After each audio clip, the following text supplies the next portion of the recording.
Quand je suis sur un ring, je me sens libre en fait. Le catch, c'est comme pour la magie, on sait qu'il y a des tours, on sait qu'il y a des trucs, des astuces. Tout fait mal, les chutes font mal, les coups font mal, les projections. Il y a certains mecs, quand je les tape,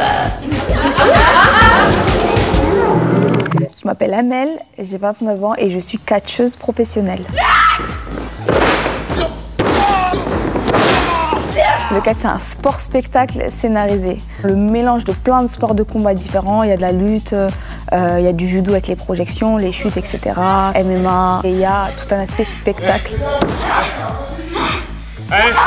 Tout le monde sait que les victoires sont déterminées en avance, les scénarios, les storylines, etc. C'est comme pour la magie, on sait qu'il y a des tours, on sait qu'il y a des trucs, des astuces, mais on ne veut pas les savoir, on veut profiter de l'instant, vivre la magie du catch.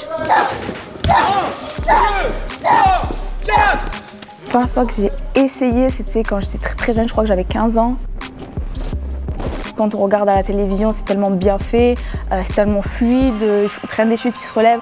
On pense que ça fait pas mal et on pense que c'est facile. Et là, j'ai compris ce que c'était que l'envers du décor. Tout fait mal, les chutes font mal, les coups font mal, les projections. Il faut tomber des centaines et des centaines de fois. On dirait que c'est facile de courir dans les cordes, se prendre les cordes et repartir avec le rebond. Mais même ça fait mal. Les coups, ils sont portés, mais ils sont maîtrisés, donc on n'est pas là pour faire mal à l'adversaire. La douleur, on la ressent, mais en fait, il faut aussi qu'on apprenne à la transmettre. On est obligé de montrer aux femmes que là, notre dos, il nous fait mal, ou notre visage, ou notre épaule, et ainsi de suite. Quand on va captiver quelqu'un dans le public, il va voir qu'on a mal, donc là, il va vouloir nous aider, il va vouloir applaudir, nous encourager, etc. Et c'est comme ça que la magie opère. Cette première, comment ça va la PC?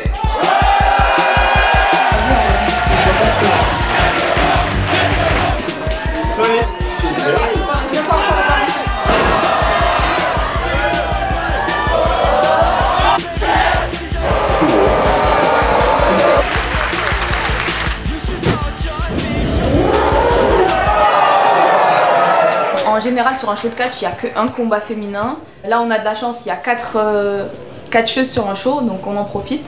Alors, il peut arriver que ce soit mixte, mais généralement, c'est souvent filles et garçons. Ils ne veulent pas trop promouvoir le fait qu'un homme frappe sur une femme à la télévision, donc généralement, on évite.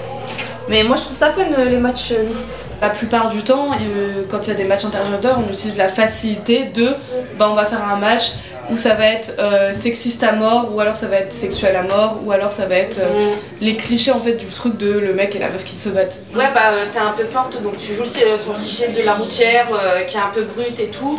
Alors que c'était pas de base dans ma personnalité d'être comme ça, enfin j'aime prendre soin de moi, etc.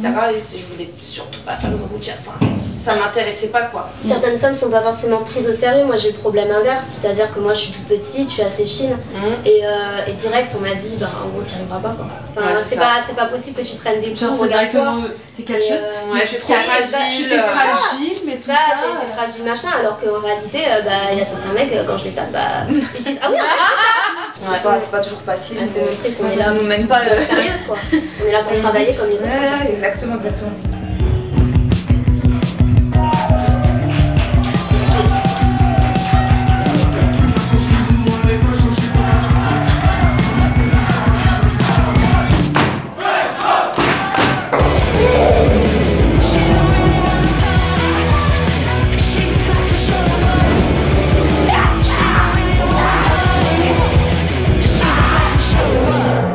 Quand je suis sur un ring, là je peux être un petit peu qui je veux, j'ai un peu plus confiance en moi, je vais être un peu plus extravagante. En fait c'est mon moi mais décuplé puissance 1000. Quand je suis sur un ring, je me sens libre en fait, je me sens vivre.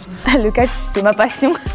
J'ai toujours voulu faire de cette passion un métier. Puis j'ai ouvert la voie à la WWE, première femme française à signer avec la plus grosse fédération mondiale de catch. Quand je vois les petites filles venir vers moi pendant les shows, me dire qu'elles aussi elles voudraient devenir catcheuse, ça me donne le sourire et je me dis que j'ai transmis ce message d'espoir que j'ai envie de transmettre. Peu importe qui vous êtes et peu importe d'où vous venez, vous pouvez devenir tout ce que vous voulez dans la vie. Et ça me pousse à continuer.